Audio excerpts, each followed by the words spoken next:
All India Sunnatul জামাত জি ইতিপূর্বে দরিদ্র মেয়েদের গণবিবাহ দিয়েছে। অল ইন্ডিয়া সুন্নাতুল জামাত আজকে দীর্ঘদিন ধরে শিক্ষার উন্নতি ঘটাবার চেষ্টা করছে। অল ইন্ডিয়া সুন্নাতুল জামাত আজকে 23 বছর ধরে দাদা হুজুরের নাম পত্রিকার শিরোনামে দিয়ে বঙ্গনুর পত্রিকা বার করছে। জি, অল ইন্ডিয়া সুন্নাতুল জামাত যারা ইতালিরা রসুলের ছবি বার করেছিল তার বিরুদ্ধে আন্দোলন করেছিল।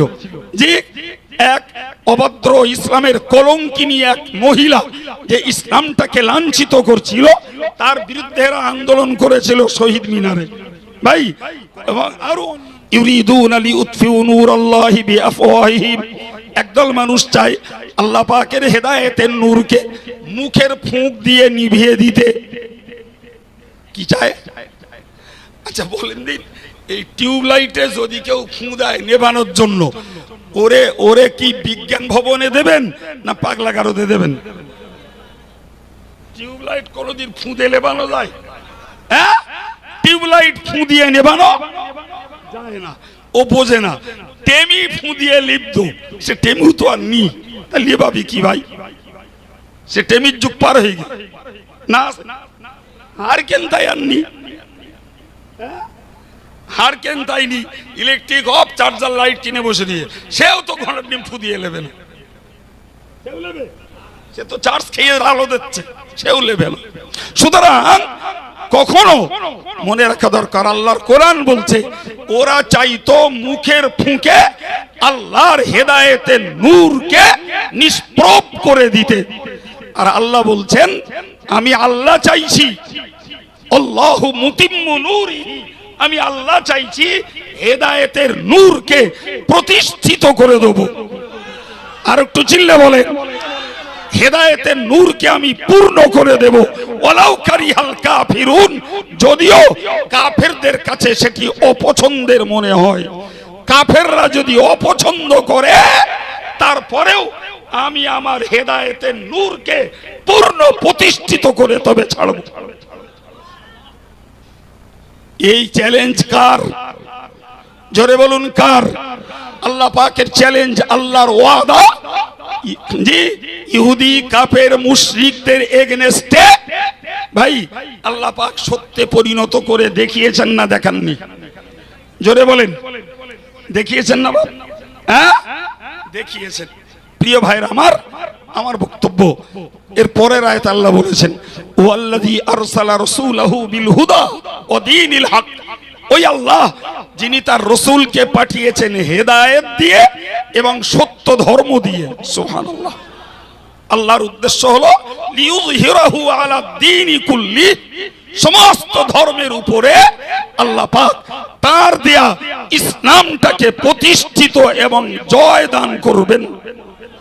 আর একটু জোরে বলেন, জি, তার দেয়া ধর্মকে আল্লাহ প্রাধান্য দান করবেন। এটি আল্লাহ পাকের প্রতিশ্রুতি। আমার আল্লাহ সেই দিনকে যথারীতি প্রতিষ্ঠিত করে দেখিয়েছেন। সুবহানাল্লাহ বলেন। এবার বলেছেন ওয়ালাউ কারিহাল মুশরিকুন, যদিও মুশরিকরা সেটাকে অপছন্দ করে। তাহলে কাফেররা অপছন্দ করলেও আল্লাহ হেদায়েতের নূরকে পূর্ণ করবেন, মুশরিকরা অপছন্দ করলেও আমার আল্লাহর দেওয়া সত্য ইসলামকে আল্লাহ তার প্রাধান্য দান করবেন, অন্য সকল ধর্মের উপরে জয় দান করবেন। জোরে বলুন সুবহানাল্লাহ। কথা বোঝাতে পেরেছি? আপনাদের কাছে কি বলেছি? এই জোরে বলেন। আমার গল্প বললুম না কোরআন বললুম? আর একটু জোরে বলেন। সম্মানিত ভাইরা আমার, জি, কোরআন শরীফের এই আয়াত কোরআন শরীফের 28 পারার সূরা সফের ভিতরে উল্লিখিত হয়েছে। জি, যে কেউ ইচ্ছা করলে খুলে পড়ে নিতে পারেন। এরপর আমার বক্তব্য, ভাই আমি তো বললাম ইসলামের কথা। সম্মানিত ভাইরা আমার, মনে রাখুন ইবনে মাজাহ শরীফের একটি হাদিসে উল্লিখিত রয়েছে, হুজুর বলেছেন লা তাযালু তাইফাতুম মিন উম্মতি কাওয়ামিনা আলাল হাক্কি। আল্লাহ পাকের নবী বলেন সর্বদাই একদল মানুষ হকের উপরে প্রতিষ্ঠিত থাকবে। সুবহানাল্লাহ। একদল মানুষ হকের উপরে প্রতিষ্ঠিত থাকবে। জি, আপনি বলবেন হুজুর যে আপনারটা হক তার প্রমাণ কি, আমারটা হক তার প্রমাণ কি, প্রশ্ন করবেই। আর একটা কথা লোকে মুখস্থ করে রেখেছে, ও যে যখন বলে তার মতন বলে। হ্যাঁ না বলেন, হ্যাঁ, কপাল পোড়া, অত তেলের কল না বলো, অতটা তেলের কল ভেবো না। জি, হকের উপরে প্রতিষ্ঠিত থাকার উপযুক্ত প্রমাণই হলো তুমি ওই লোকটা কি ওই সংগঠনটাকে দেখাও যে তারা কোরআন হাদিস বিরোধী জায়গায় দাঁড়িয়ে আছে, তাহলে বোঝা যাবে না হক। তাই বুঝতে পারেননি? তাহলে কোরআন হাদিস ইজমা কিয়াসের সপক্ষে যারা, ভাই ওটাই তো হক। আর কোরআন হাদিস ইজমা কিয়াসের পরিপন্থী যারা, ওটাই না হক। ঠিক না ভুল? ভাই তা আমি যদি এখন ঘুরিয়ে বলি, ধরে নেন অল ইন্ডিয়া সুন্নাতুল জামাত, জি, ইতিপূর্বে দরিদ্র মেয়েদের গণবিবাহ দিয়েছে। অল ইন্ডিয়া সুন্নাতুল জামাত আজকে দীর্ঘদিন ধরে শিক্ষার উন্নতি ঘটাবার চেষ্টা করছে। অল ইন্ডিয়া সুন্নাতুল জামাত আজকে 23 বছর ধরে দাদা হুজুরের নাম পত্রিকার শিরোনামে দিয়ে বঙ্গনুর পত্রিকা বার করছে। জি, অল ইন্ডিয়া সুন্নাতুল জামাত যারা ইতালিরা রসুলের ছবি বার করেছিল তার বিরুদ্ধে আন্দোলন করেছিল। জি, এক অভদ্র ইসলামের কলঙ্কিনী এক মহিলা যে ইসলামটাকে লাঞ্ছিত করছিল তার বিরুদ্ধে আন্দোলন করেছিল শহীদ মিনারে। ভাই, এবং আরো অন্যান্য জায়গায় আমেরিকা যখন ইনোসেন্স অফ মুসলিম সিনেমা তৈরি করে ইসলামকে বিশ্বের দরবারে লাঞ্ছিত করছিল, জি, এরা তার বিরুদ্ধেও কলকাতায় সমাবেশ ঘটিয়েছে। ভাই, মুসলিম পার্সোনাল ল উৎখাত করার জন্য যখন আমাদের সরকার ভূমিকা নিয়েছিল, অন্যান্য সংগঠনের সঙ্গেও অল ইন্ডিয়া সুন্নাতুল জামাত হাত মিলিয়ে তার বিরুদ্ধে হাজার হাজার জনতা এই বসিরহাট থেকে কলকাতার পাক সার্কাসে গিয়ে প্রতিবাদ করে। এই মনে আছে আপনাদের?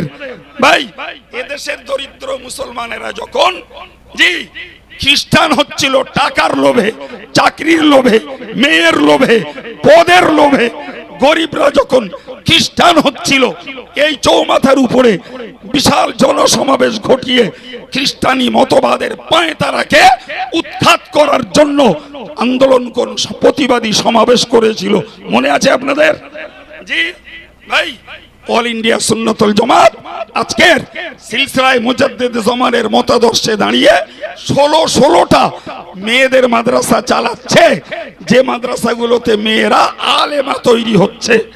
ভাই, অল ইন্ডিয়া সুন্নাতুল জামাত জামিয়া রহমানিয়ার মতো, যেখানে দাওরে কোরআন, শোবায়ে কেরাত, মাওলানা, মুফতি এবং আদব তথা আরবি সাহিত্যিক, তাফসীর, হাদিস, এতগুলো ইসলামের ডিগ্রি কোর্সের উপরে বেসরকারি সরকারের 10 পয়সা নেই, সব পয়সা দেশের শিক্ষা দরদি, ইসলাম দরদি, সিলসিলা দরদি মানুষদের কষ্টোপার্জিত দান এই যে প্রতিষ্ঠান চালিয়ে যাচ্ছে। প্রিয় ভাই, আপনাদের কাছে আমি নতুন করে আর একবার ভাবতে অনুরোধ করছি, কোন কাজটা না করেছে? বলেন বলেন বলেন। হ্যাঁ, যদি এখন মাথায় না আসে তাহলে সত্যকারের বলবো, আপনি একজন হক পুরুষ আমাদের সামনে যেয়ে বলবেন, হুজুর আপনাদের এই কাজটা না হক, বলে আসবেন। যদি সত্যি আপনার পরামর্শ সঠিক হয় যে অল ইন্ডিয়া সুন্নাতুল জামাত কোন না হক কাজ করছে, বিবেচনায় যদি প্রমাণ হয়, নিশ্চিত না হক কাজ ছেড়ে দেবো আমরা। এতগুলো লোককে অন ক্যামেরায় আমি কথা দিলাম। জি ভাই, প্রিয় ভাইরা আমার, এরপরে বলুন, আমি আপনাকে এবার হাদিসটা শোনাই। ইবনে মাজাহ শরীফে হাদিসটি বর্ণিত রয়েছে, অন্য কিতাবেও বর্ণিত রয়েছে। জি, রাসূলুল্লাহ বলেছেন, লা তাযালু তাইফাতুম মিন উম্মতি কাওয়ামিনা আলাল হক। আল্লাহ পাকের নবী বলেন, একদল মানুষ হকের উপরে প্রতিষ্ঠিত থাকবে। হুজুর বলেছেন অন্য একটি হাদিসের বর্ণনায়, মনসুরিনা আলাল হক, একদল মানুষ হকের উপরে প্রতিষ্ঠিত থাকবে এবং এই হক পথে থেকেই তারা সাহায্য প্রাপ্ত হবে। আর একটু জোরে বলেন। এরপরে হাদিসের দুটো বর্ণনা, একটা বর্ণনায় রয়েছে লা ইয়াদুররুহুম মান খালাফাহুম, যে যারা তাদের বিরোধিতা করবে, বিপরীত অবস্থান যারা নেবে, তারা তাদের কোনো ক্ষতি করতে পারবে না। আর একটু জোরে বলেন। এই ঘোষণা কার? জি, আল্লাহ ঘোষণা দিয়েছেন নবীর অন্তরে, নবী সেটা নিজের বচনে ব্যক্ত করেছেন। হাদিস তো এটাই, যার মর্ম আল্লাহর দেওয়া আর বাক্যটা রাসূলুল্লাহ। এই যে বাক্যটা বললাম এটা রাসূলুল্লাহর, কিন্তু এর যে অর্থটা বললাম, এই অর্থ রাসূলুল্লাহর অন্তরে প্রতিফলিত করেছেন তো আল্লাহ। কি প্রমাণ হলো? যে যারা হকের পথে থাকবে তাদের সাহায্য কে করবেন? চিল্লে বলেন। তারা আল্লাহর পক্ষ থেকে সাহায্য প্রাপ্ত হবে। এবং যারা হকের পথে থাকবে, তাই আল্লাহ পাকের নবী আর একটা কথা বলেছেন যে লা ইয়াদুররুহুম মান খালাফাহুম, তাদের যারা বিরোধিতা করবে এরা কোনো ক্ষতি করতে পারবে না। হয়তো ব্যাঘাত করতে পারে, ক্ষতি করতে তো ব্যাঘাত কেডা পাইনি বাপ? ব্যাঘাত পাইনি কেডা? বলেন বলেন বলেন। জি, নবী আদম তার ছেলেকে আল্লাহর হুকুম মানাতে যেয়ে ব্যাঘাত পেয়েছেন। নবী নূহ তার ছেলেকে ইমানদার বানাতে যেয়ে ব্যাঘাত পেয়েছেন। নবী ইব্রাহিম তার পরিবারকে ইমানদার বানাতে যেয়ে ব্যাঘাত পেয়েছেন। ভাই, নবী মুসা ফেরাউনের গোষ্ঠীকে ইমানের দাওয়াত দিতে যেয়ে ব্যাঘাত পেয়েছেন। নবী ঈসা ইহুদি সম্প্রদায়কে ইমানের দাওয়াত দিতে যেয়ে ব্যাঘাত পেয়েছেন। নবী মুহাম্মদুর রাসূলুল্লাহ সর্বশেষ আল্লাহর দ্বীনের শেষ প্রচারক, তিনিও ইসলামটাকে প্রতিষ্ঠিত করতে যে বহুমুখী বাধা পেয়েছেন। কথা বলে। হ্যাঁ, ইমামে আজম আবু হানিফা রহমাতুল্লাহ আলাইহি হকের উপরে দাঁড়িয়ে থেকে তিনি বাধা পেয়েছেন। ইমাম বুখারী একজন মুহাদ্দিস, তিনিও বাধা পেয়েছেন। প্রিয় ভাই, তাহলে হকের উপরে যারা প্রতিষ্ঠিত চিরকালই এদের বিরুদ্ধে বাধা দেওয়ার একদল দুর্ভাগ্যবান, একদল কপাল পোড়া কাজ করে গেছে। জি, একদল কপাল পোড়া কাজ করে গেছে। আল্লাহ নবী কি বলেছেন? লা ইয়াদুররুহুম, কোন ক্ষতি করতে, জোরে বলেন, কোন ক্ষতি করতে। তাহলে হকের পথে যারা, হকের খিদমত করে যারা, হকের সহযোগী যারা, হকের সমর্থক যারা, এদের কোনো ক্ষতি বিপরীত মানুষেরা করতে, এটি হাদিসের ঘোষণা। ইমানদার হিসাবে নবীর এই হাদিসকে আমরা মান্যতা দেব না? দেব না? জোরে বলুন, দেব না? দেব না? অন্য বর্ণনা এসছে রাসূল বলেছেন লা ইয়াদুররুহুম মান খাযালাহুম। আল্লাহ পাকের হাবিব বলেছেন যারা ওই লোকগুলোর লাঞ্ছিত করার চেষ্টা করবে, অপদস্থ করার চেষ্টা করবে, যদি কেউ তাদেরকে অসম্মান করার চেষ্টা করে, প্রিয় নবী বলেছেন, আমি আল্লাহ নবী জানিয়ে দিলাম, যারা লাঞ্ছনা করার, অপদস্থ করার, অপমান করার চেষ্টা নেবে, তারাও কোনো ক্ষতি করতে পারবে না। আর একটু চিল্লে বলেন। হাদিসের উপরে আমাদের আস্থা নেই? এই চিল্লে বলেন, আস্থা নেই? হ্যাঁ ভাই, এখন আমাকে বুঝতে হবে। আগের সেই আয়াতটা আবার একবার বলছি। জি, আল্লাহ কি বললেন? যে একদল লোক আমার হেদায়েতের নূরকে মুখের ফুঁকে নিভাতে চায়। আমি সেইটাকে আপনাদের বোঝানোর জন্য বলেছি, আল্লাহর হেদায়েতের নূরকে মুখের ফুঁকে বিভাতে যাওয়া মানে ইলেকট্রিক লাইটকে ফুঁক দিয়ে নেভানো। বোঝানোর জন্য বললাম, যদিও আল্লাহর হেদায়েতের নূর ইলেকট্রিক লাইটের থেকে আরো অনেক বেশি পাওয়ারফুল। কথা বলে ঠিক কিনা? ওরে বাবা, হেদায়েতের নূর পাওয়ারফুল বলেই আমার প্রিয় নবীর মুখের কথা শুনেই কাফেররা ইসলাম কবুল করে নিয়েছে। আর একটু জোরে বলুন। তার কথাই বিগলিত হয়ে তারা শিরকি কুফরিকে ত্যাগ করে ইসলামের কাছে আত্মসমর্পণ করেছে। সুবহানাল্লাহ বলে। ভাই, আমার বক্তব্য তাহলে হককে কখনো ফুঁক দিয়ে নিভিয়ে দেওয়া যাবে না। হকের নূরকে প্রতিষ্ঠিত করে দেবেন কে? জোরে বলেন কে? আর এর বিপরীত অবস্থান যারা নেবে তারা কোনো ক্ষতি করতেও পারবে না, আর লাঞ্ছনা অপদস্থ করতেও পারবে না। এখন যদি কেউ মনে করে, সাপোজ মনে করে কোন হকপন্থী আলেমকে কেউ মনে করে যদি অপদস্থ করেছি, মনে মনে গর্বিত বগল বাজাই যে আমি অমুককে খুব আজকের অপদস্থ করেছি, তুমি খুব ভালো কাজ করেছো, ভালো কাজ করেছো। হ্যাঁ জি, তুমি জানো নবী বলেছেন আল মুসলিম আখুল মুসলিম, একজন মুসলমান আর একজন মুসলমানের ভাই। জি, সুতরাং ওই মুসলমান মুসলমানের ভাই যেহেতু, তাই লা ইয়াকুনুহু ওয়ালা ইয়াকযিবুহু ওয়ালা ইয়াখযিলুহু, জি, সে কখনো খেয়ানত করতে পারে না, মিথ্যারূপ করতে পারে না, এবং কাউকে অপদস্থ করতে পারে না। বরং হুজুর বলেছেন বিহাসবি ইমরিইম মিনাশ শার ইয়াহতাকিরু আন ইয়াখাহুল মুসলিম, একটা মানুষের খারাপ হওয়ার জন্য, মন্দ হওয়ার জন্য, ঘৃণ্য হওয়ার জন্য যথেষ্ট হলো আর একজন মুসলমান ভাইকে লাঞ্ছনা করা। বুঝতে পারেননি?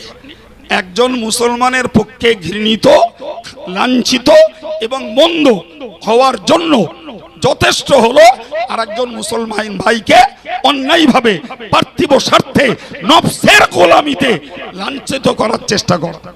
এখন যদি আমি শরীয়তের কথা বলি, তার জন্য কেউ যদি মনে করেন কাইম সাহেব আমাকে অপমান বোধ করেছে, তুমি আসলে অপমান কিসের জন্য করলে হাদিস পাকে নিষেধ করা আছে, ওর বর্ডারটাও বোঝনি।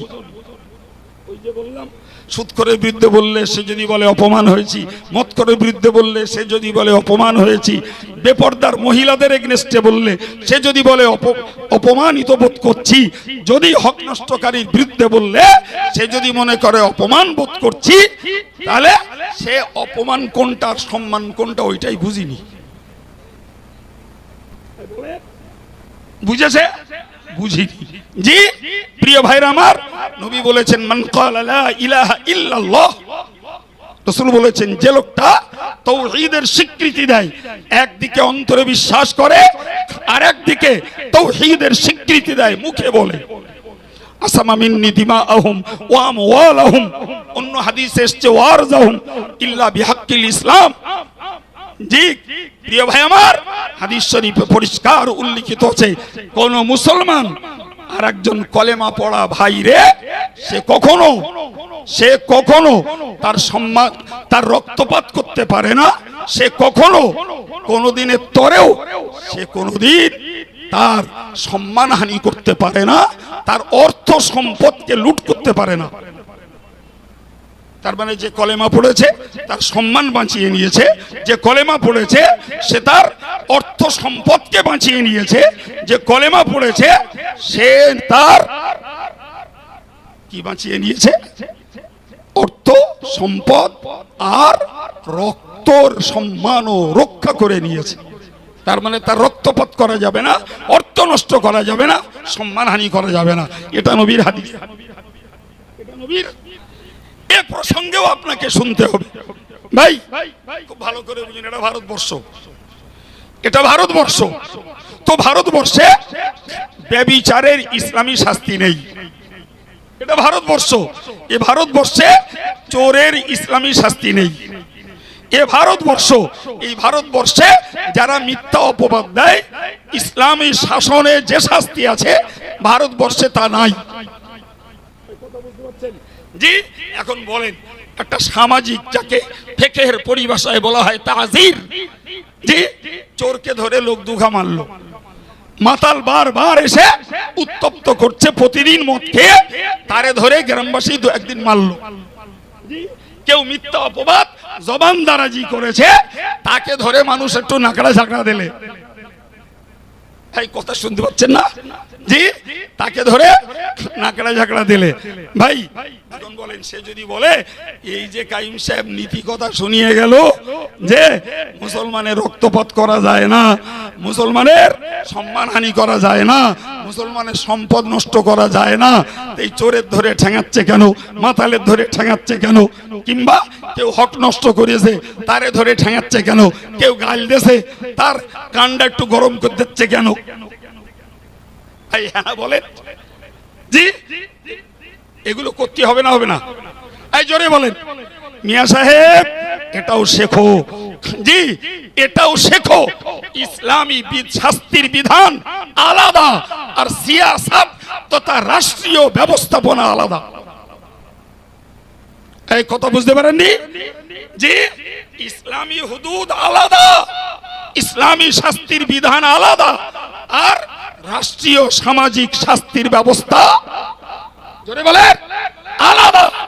সুতরাং ভারতবর্ষে ইসলামী শাসন ব্যবস্থা যদিও নাই, কিন্তু সিয়াসত তথা দুষ্কৃতকারী অপকর্ম এদের জন্য রাষ্ট্রীয় এবং সামাজিক শাস্তির ব্যবস্থা অবশ্যই অবশ্যই গ্রহণযোগ্য, পালনীয় এবং প্রয়োগযোগ্য। তা না হলে সমাজ তো শৃঙ্খল হয়ে যাবে। যাবে না? যাবে না।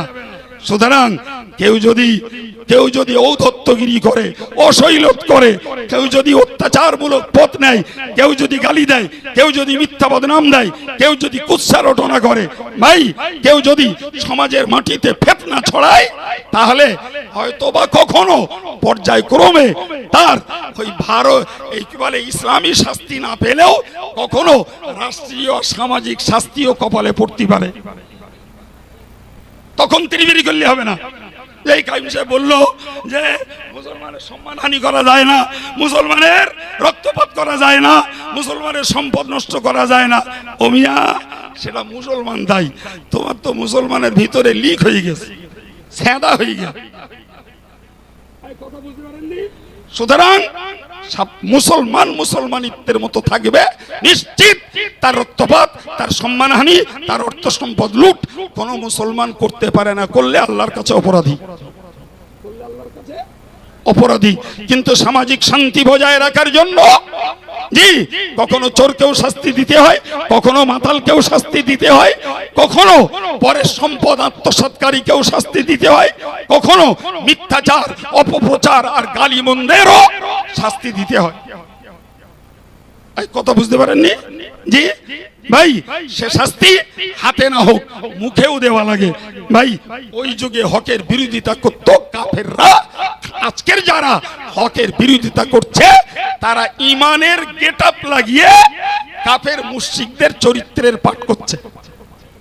এই কথা বলেন, হকের বিরোধিতা করত ওই জমানায় কাফের মুশরিকরা, আজকের ইমানের গেটআপ লাগিয়ে জি কাফের মুশরিকদের চরিত্রের পাঠ করছে। আল্লাহ এদের শুভ বুদ্ধি দেন, আল্লাহ এদের হেফাজত করুন, আল্লাহ এদেরকে হেদায়েতের উপরে কায়েম রাখুন, বলুন আমিন।